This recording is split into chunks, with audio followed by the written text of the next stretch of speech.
My daughter-in-law changed the locks while I was at my husband's grave. I had gone to put fresh flowers on James's headstone, the way I did every Sunday. White carnations, his favorite, the ones he said smelled like his mother's kitchen. I was gone exactly 2 hours and 14 minutes. I know because I checked my watch when I pulled back into the driveway and saw the glint of something new on my front door. A deadbolt. Gold. Shiny. Installed in the door I had walked through for 31 years.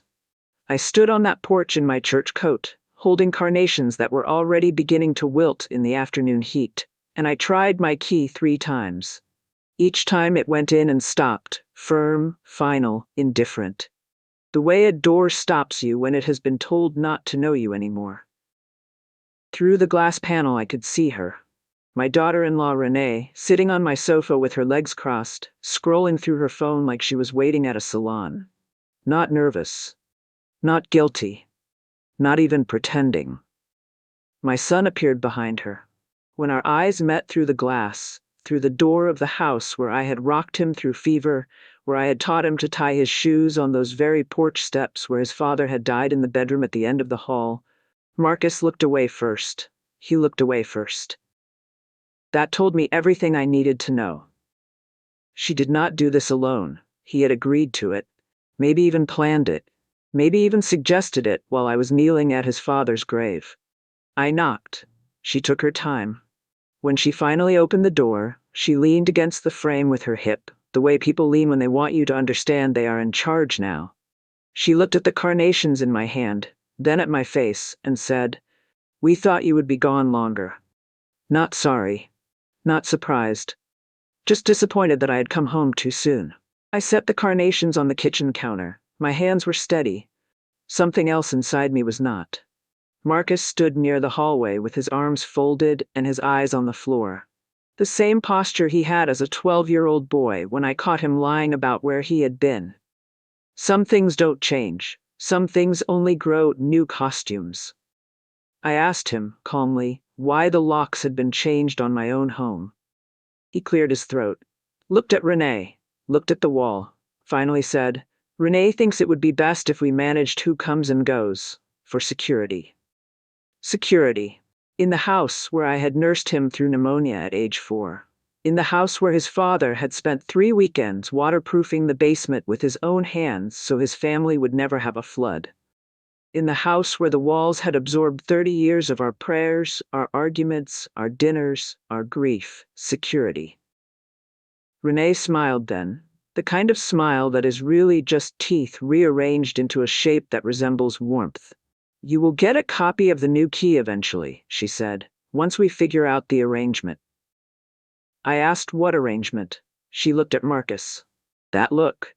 The one married couples share when they have rehearsed something and are waiting for their cue, passed between them like a baton. Marcus straightened slightly, cleared his throat again, said, as though reading from a card he had memorized, "Mom, we need to talk about the house, about Renee's student loans, about everything. We need $320,000, and we need you to either help us or step aside so we can refinance." $320,000. Said it just like that. The way you tell someone the price of a used car. I looked at the new deadbolt, gold against the old wood, so bright it looked aggressive, and I thought about something James had told me, sitting at this very kitchen table, years before his body started failing.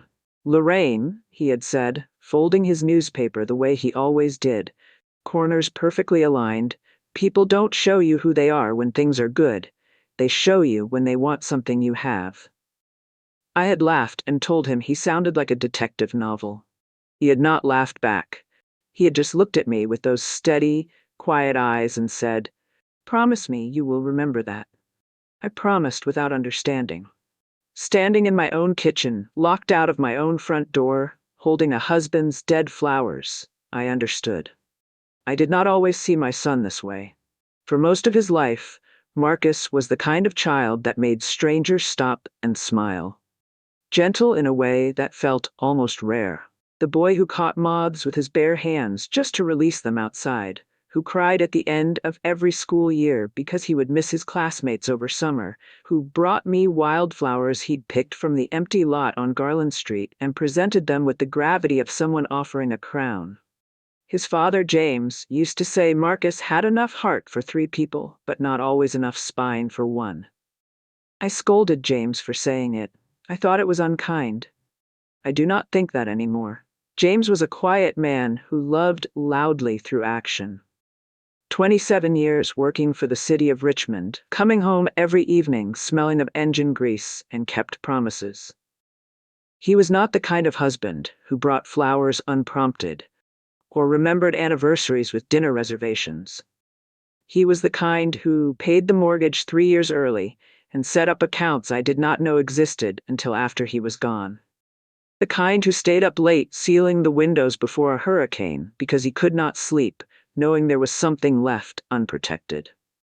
The night he handed me the envelope, 2 weeks before the stroke took him, he did not make it a moment. He set it on the bed beside me while I was reading and said simply, "If things ever go sideways and I'm not here, open this. Not before. Don't let anyone else see it." I asked if everything was all right. He said, "Everything is fine. I just like knowing the door is locked before I go to sleep." He kissed my forehead and went to brush his teeth. 2 weeks later, he was gone. For 5 years, the envelope sat in the bottom drawer of the dresser he had built with his own hands, sealed with tape that had yellowed at the edges. I moved around it the way you move around something sacred, touching it sometimes in the dark, never opening it. James had asked me not to, so I didn't. Not until the night I pressed my ear to the wall and heard my daughter-in-law describe me as something already finished. Marcus met Renee 6 years ago at a company retreat in Virginia Beach. She was younger than him, sharp-tongued and beautiful in the way that rearranges a room. The kind of woman who walks into a space and within 20 minutes, everyone is orbiting her without knowing why. She had opinions about everything and apologies for nothing. I did not dislike her at first. I genuinely did not. I admired her certainty, the way a woman who has spent her life being careful with her own voice sometimes admires a woman who seems to have never learned caution. But certainty and entitlement look identical until you are standing on the wrong side of them. The first sign came before the wedding. We were having coffee. Just the 2 of us, one of those early, careful attempts at bonding, when Renee leaned forward and asked what I planned to do with the house long term. I thought she was making conversation. I said I planned to live in it. She tilted her head, that particular tilt she does when she is being strategic and calling it practical, and said, "Alone? In 4 bedrooms? That's a lot of space for one person." She smiled after she said it. The smile said, "I am being reasonable. You are being unreasonable for not immediately agreeing." I let it go. I should not have. I know that now. Every time I let something go with Renee, she picked it up and kept it, filed it away as permission. The wedding was beautiful and expensive. Marcus asked me to contribute and I did, generously, without hesitation, because I had been saving for his happiness since before he was born, and I was not going to stop at the finish line. Renee's parents contributed nothing. I learned later, not from Marcus, who either didn't know or had decided not to know, that her parents had cut her off years earlier. Something to do with money borrowed and not returned. Credit card debt accumulated across 3 graduate programs that each ended before the degree did, each one leaving a trail of borrowed money, like a hiker who keeps marking trees they never plan to circle back to. Renee's cousin told me at the reception, quiet and quick, like someone passing a note in church, "Watch your pockets around that one." I smiled politely and tucked the warning into the same drawer where I kept things I hoped would never matter. They always matter. The warnings always matter.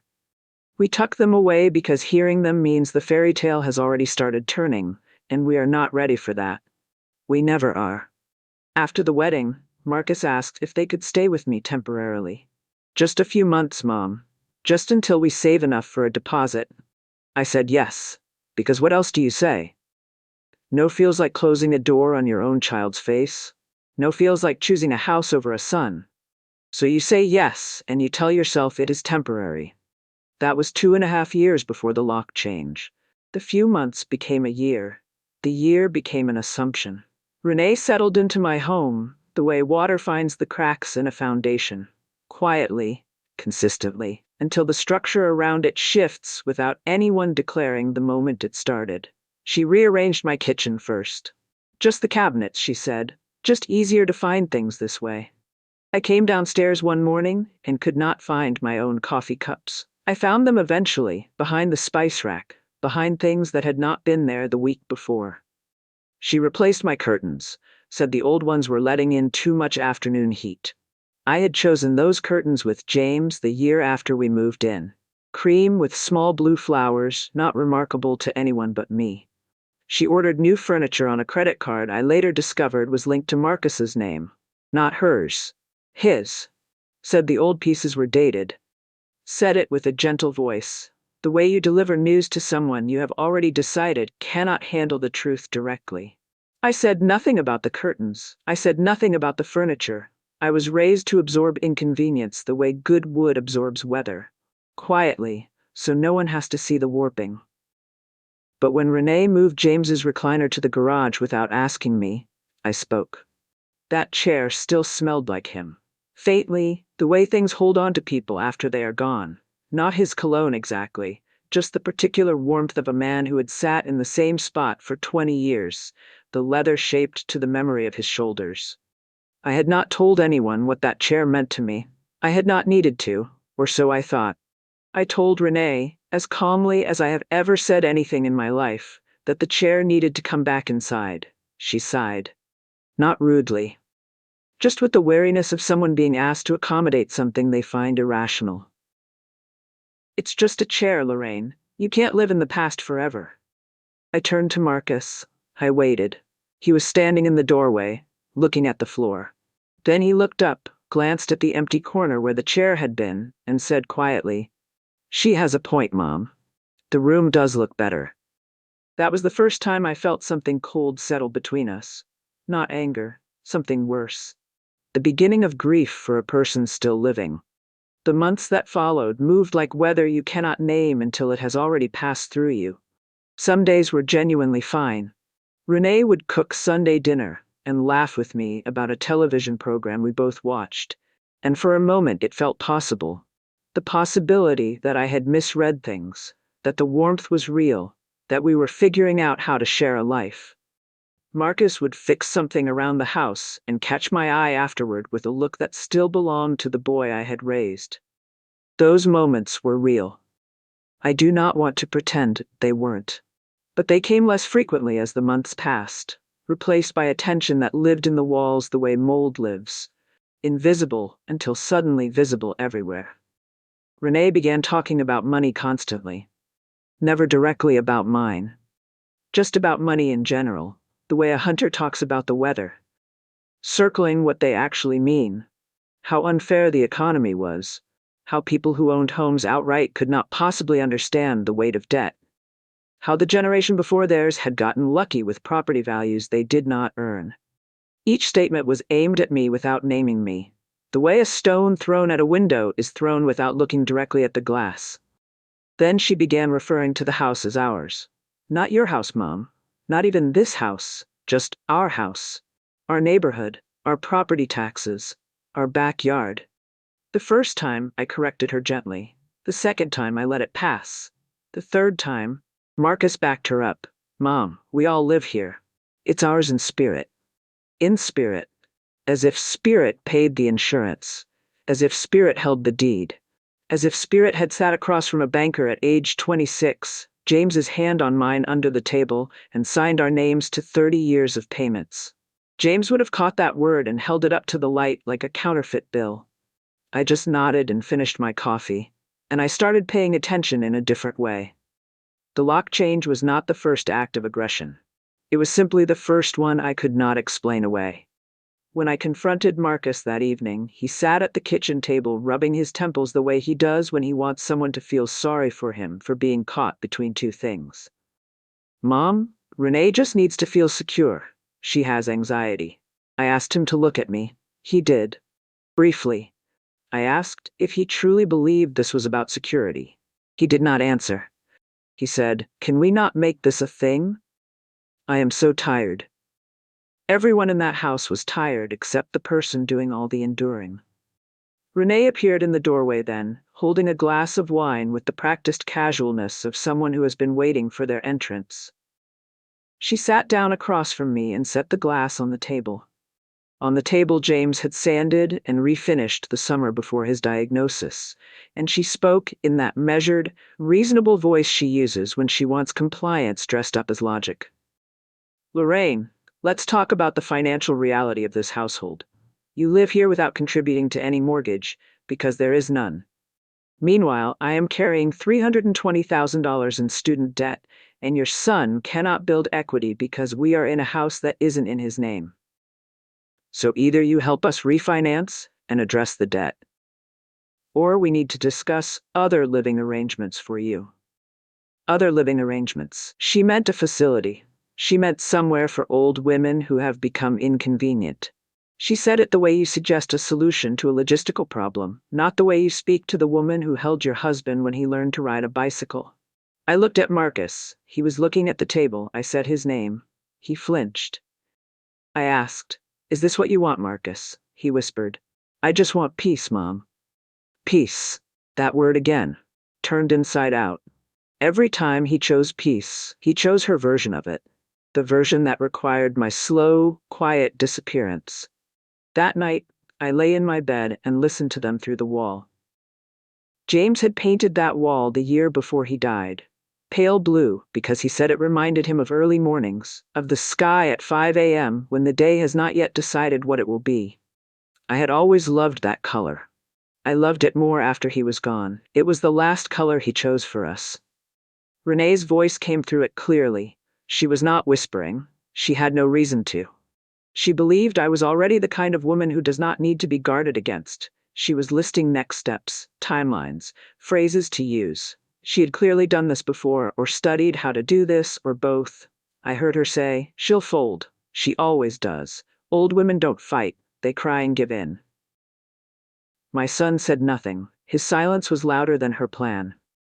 I lay there with my palm pressed flat against that pale blue wall, and I felt it, not grief, not rage, not even sadness exactly. What I felt was a door opening somewhere deep inside me.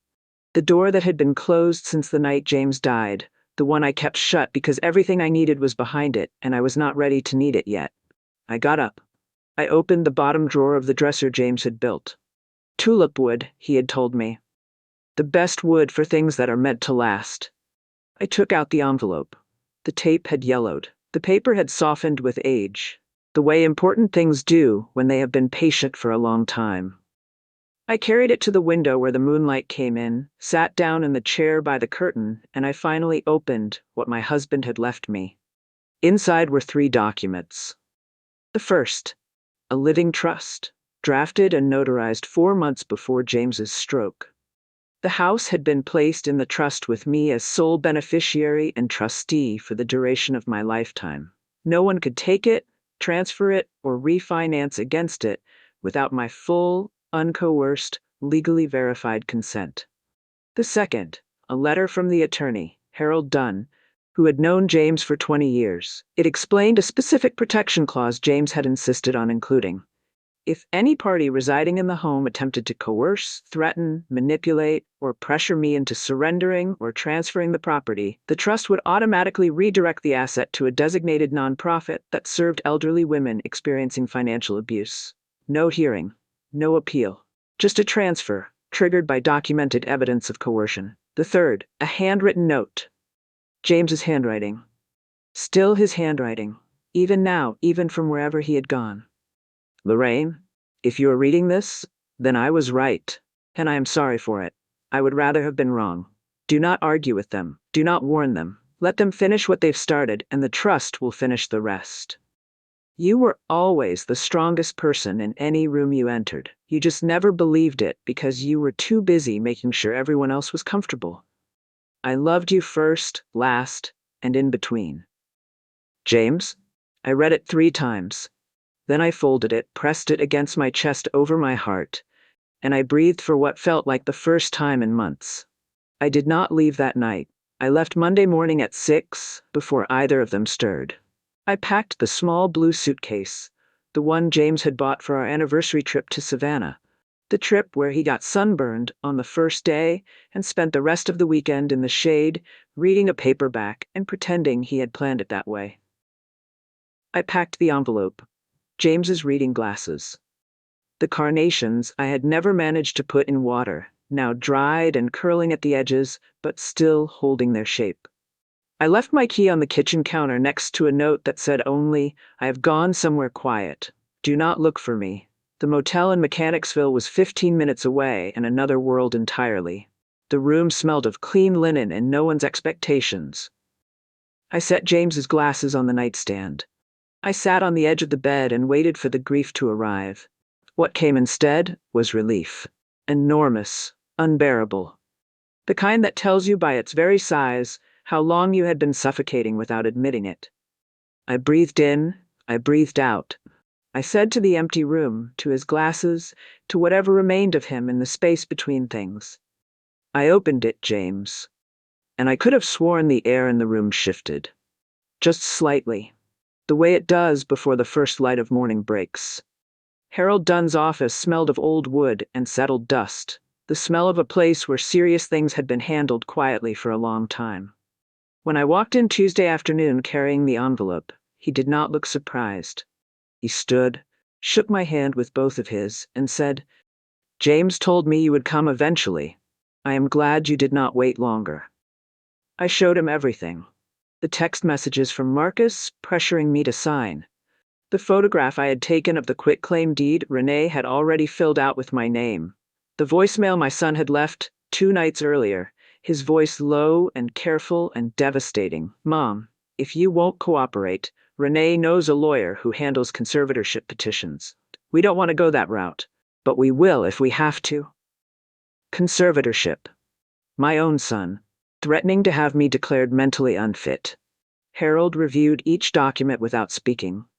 Then he set them down, removed his glasses, cleaned them slowly the way people do when they need a moment to compose what they are about to say, and looked at me. "They have triggered every protection clause James built into this trust," he said. "Every single one." He did not say it with satisfaction. He said it the way a doctor delivers a diagnosis he has been hoping would not prove necessary. The notices went out that afternoon by certified mail. To Marcus, to Renee, to the county recorder's office. Harold had them prepared within 3 hours of my arrival. Marcus called me at 9 that evening. I let it ring 4 times before answering, not to punish him, but to give myself the length of 4 rings to remember who I was before I heard his voice. When I answered, he was already undone. His voice pitched high the way it had when he was a boy caught in something he could not talk his way out of. "Mom, we got a letter from a law firm. They're saying the house is in a trust, that we have no claim. Mom, this has to be a mistake." I waited until he had finished. Then I said quietly, "It is not a mistake, Marcus. Your father set that trust up before he died. He wanted to make sure no one could take the house from me, not creditors, not strangers." A pause. "Not even you." In the background, I could hear Renee's voice fracturing, high and sharp and panicked, the sound of a plan collapsing. She forged it. She had to have forged something. James would never. Marcus came back on the line, crying now. "Mom, please, just come home. We can fix this. I swear, just come home and we'll talk." I sat with that for a moment. That word, home. What it had meant. What it no longer meant. How the same word can hold completely different things depending on who is inside the door when you arrive. "Marcus," I said, "you changed the locks on your mother's house while she was at your father's grave. You stood in the kitchen while your wife offered me brochures for nursing homes. You threatened me with a legal process designed for people who cannot think for themselves. There is nothing left to fix. You did not want a conversation. You wanted my compliance. And when I would not give you that, you tried to erase me." He was weeping openly now, and I want you to know that sound reached into a part of me that will never fully close. The sound of your child's grief does not stop moving you just because they have wounded you. It does not work that way. I wish it did. It would be simpler. But then Renee took the phone. Her voice was not grief. Her voice was accusation, cold and fast and furious. You vindictive old woman. You planned this from the beginning. You set us up. I said, no, Renee. I simply stopped pretending I did not see what you were doing. There is a difference between a trap and a truth. Your husband's father laid this truth down before either of you arrived. I just finally opened the envelope. I hung up. I turned off my phone. The motel room was quiet. Outside, a train passed somewhere in the dark, its horn long and low and fading. I picked up James's glasses, those old tortoise-shell frames he had worn for the last 11 years of his life, and I held them in both hands the way you hold something you cannot explain the value of to anyone who did not know the person they belonged to. You were right, I whispered. You were right about all of it. And for the first time in 5 years, talking to a dead man in a motel room in Mechanicsville, Virginia, I did not feel alone. The weeks that followed were strangely painless. The way the body goes numb after surgery, not because nothing happened, but because something in us knows to protect the wound while it begins to close. The trust transferred ownership to the nonprofit exactly as James had designed it. Harold handled the paperwork.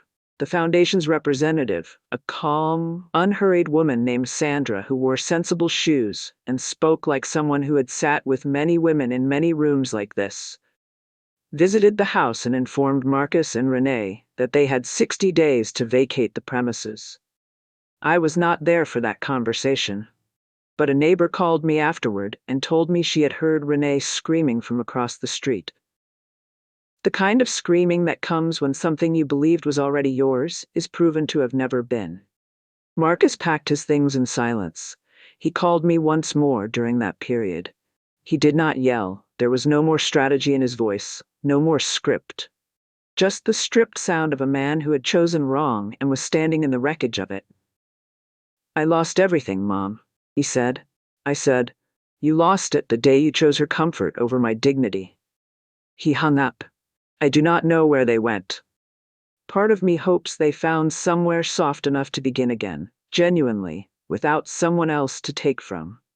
Part of me knows that people who have learned to live by taking usually find new people to take from. That is not despair. That is just the particular sadness of watching a pattern you could not interrupt. That is not my burden anymore. I moved into a small apartment near Carytown, with east-facing windows that let the morning in gently, the way morning is supposed to arrive, without announcement, without demand. I placed James's glasses on the shelf above the writing desk. I set his note inside my Bible at Psalm 46. God is our refuge and strength, a very present help in trouble, because James had always said that was the one he read when he did not know what else to do. I bought a small plant, put it on the windowsill, a thing that lives and reaches toward the light without being told to. I cook when I feel like it. I sit in silence when I need to. I go to church and come home to a door that opens every single time with my own key. One morning, about 3 weeks after I settled in, I was sitting by the window drinking coffee, watching the street below wake up. The early walkers, the dogs, the particular golden quality of light that belongs only to the first hour of the day. And I noticed something. My breathing had changed. Slow. Deep. The kind of breathing a body does when it has finally decided it is safe. I had not breathed that way in years. I had not noticed how shallow my life had become until I stepped out of the room that was taking the air from me. I'm not telling you this story for sympathy. I have enough sympathy, stored in a place inside me where I kept all the things I absorbed quietly so others would not have to feel uncomfortable. I am telling it because right now, somewhere, there is a woman sitting in a house she built and paid for, enduring treatment she did not earn from children she gave everything to. And she believes that enduring is the same as loving. It is not. Silence is not love. Silence is what we were taught to offer when the people we raised decided we were inconvenient. Love does not change your locks while you are gone. Love does not hand you brochures for places to disappear into. Love does not call your memories clutter or your presence a burden. or your grief for a dead husband an obstacle to a real estate plan. And the deed to your life does not transfer just because someone in your house starts calling it theirs. My husband James knew something I had not yet learned about myself, that I was stronger than I believed, that I would do what needed to be done when the moment arrived, and that the moment would arrive whether I was ready for it or not. He could not protect me forever, but he left me the tools to protect myself. He left me the envelope. All I had to do was open it. If you are listening to this, and something in it feels familiar, something that makes your chest tighten, something that makes you think of a door, or a lock, or a silence, or a person who was supposed to love you but chose convenience instead, then I need you to hear me clearly. You are not too old to protect yourself. You are not selfish for wanting to keep what is yours. You are not obligated to go quietly just because someone in your family has decided that quiet is what you owe them. And there is an envelope somewhere, maybe in a drawer, maybe in the memory of who you were before you started making yourself small. Maybe in the words of a friend who told you something years ago that you filed away because you hoped it would never matter. Open it. Whatever is inside, open it. Because James was right about one thing above everything else. Truth, when it is finally allowed to speak, does not need to raise its voice. It just needs someone willing to stop being quiet long enough to let it be heard. If this story reached something in you, please subscribe to Spirit Tales. Share it with someone who needs to hear that they are not alone. And if you carry a story of your own, one you were told was too small, or too late, or too ordinary to matter, know this: it matters.